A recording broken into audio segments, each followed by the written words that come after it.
ఎందుకురా నమ్ముతామని చెప్పి మా సొంత సామాజిక వర్గం వాళ్ళే ఆ రోజు నన్ను మందలించారు. సరే మరి ఒక లక్ష్యంతో నేను దిగాను, ఆయన గెలిపించుకోవడమే నా లక్ష్యం. కాబట్టి ఏమైనా పర్లేదు, నేను ఇట్లాగే ముందుకు సాగుతానని చెప్పి ముందుకు సాగితే కార్పొరేషన్ గెలిచాం, జెడ్పీటీసీలు గెలిచాం, ఎంపీపీలు గెలిచాం, పంచాయతీలు గెలిచాం, తర్వాత జనరల్ ఎలక్షన్లో కూడా గెలిచాం. అప్పుడు శ్రీనివాస్ గారు బీజేపీ అభ్యర్థిగా మా అలయన్స్లో ఉన్నారు. అన్నీ గెలిచాం, జిల్లాలో అంతా నాదే భావిస్తా. అప్పుడు ఖర్చు పెట్టిన ప్రతి రూపాయి నేను ఖర్చు పెట్టింది. తదనంతర పరిణామాలు కూడా తెలుసు. అన్నీ అయిపోయిన తర్వాత నాకు టికెట్ ఇవ్వనని చెప్పి ఆ రోజు ఇంకా ఆన్లైన్లో 5 పెట్టారు ఆ రోజున రేస్లో. సరే ఏదైతే అదైందని చెప్పి నేను కూడా ముందుకెళ్తే ప్రజా ఆగ్రహం ముందు అక్క మళ్ళీ నాకు సీట్ ఇచ్చారు ఆ రోజు, అంత లొల్లి చేసిన తర్వాత కూడా.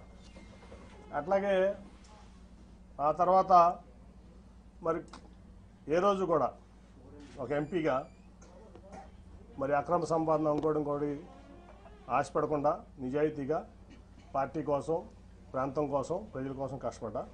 ఆ ప్రాసెస్లో మీ అందరికీ కూడా తెలుసు, ఆస్తులు అమ్ముకున్నా, వ్యాపారాలు మానుకున్నా.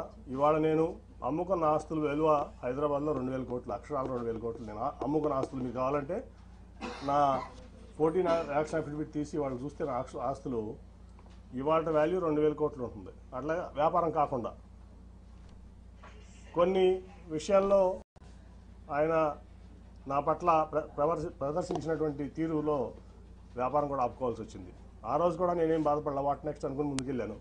సరే 19 లక్షలు మళ్ళీ గెలిచాను. ఇక్కడ లోకేష్ గారు మంగళగిరిలో ఓడిపోతే నేను విజయవాడలో ఎంపీగా నేను గెలిచాను. మరి ఆయన పార్టీ ఇన్ఫ్రాస్ట్రక్చర్ అంతా ఇచ్చారు, రిసోర్సెస్ అన్నీ ఇచ్చారు. అట్లాగే పార్టీ యంత్రాంగం మొత్తం ఆయన కోసం కృషి చేసిన ఆయన ఓడిపోయారు. అట్ ది సేమ్ టైం నేను ఎప్పుడు కూడా చంద్రబాబు నాయుడు గారి దగ్గర రూపాయి తీసుకోలేదు, నేను గెలిచాను ఎంపీగా. ఆ తర్వాత చాలా పరిణామాలు మీరు చూశారు. అనేక రకాలైన ఆయన మనుషులను పెట్టి నన్ను అవమానపరచడం జరిగింది. అట్లాగే ఫైనల్గా వచ్చేబడి కార్పొరేషన్ ఎలక్షన్లో సీటు, మేయర్ సీటు లేడీ అయినప్పుడు నేను జనరల్గా ఢిల్లీలో ఉన్నాను. ఫోన్ చేసి కార్పొరేషన్ ఎలక్షన్స్ ఏం చేస్తామని అని అడిగారు నన్ను చంద్రబాబు నాయుడు గారు. ఏం లేదు సార్, నేనేం ఆలోచించలేదు, ఇన్ఛార్జ్లు ఉన్నారు కదా వాళ్ళు చూసుకుంటున్నారంటే, కాదు మేయర్ అభ్యర్థి ఎవరిని పెడుతున్నారు అంటే నాకు తెలియదు సార్ అన్నా.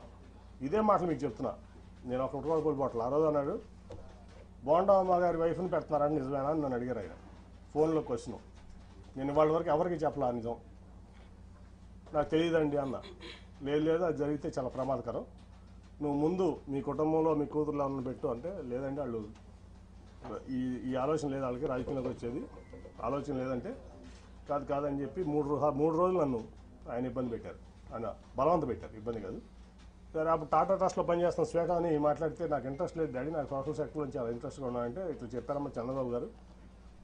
సరే మరి పార్టీ కోసం చేయాల్సి వస్తుందా మనం చేద్దామంటే 3 రోజులు విముఖత తర్వాత అక్కడ రాజీనామా చేసి వచ్చి ఇక్కడ ఆవిడ నుంచోవడం జరిగింది. తర్వాత మళ్ళీ ఏం జరిగిందో మీకు అందరూ తెలుసు.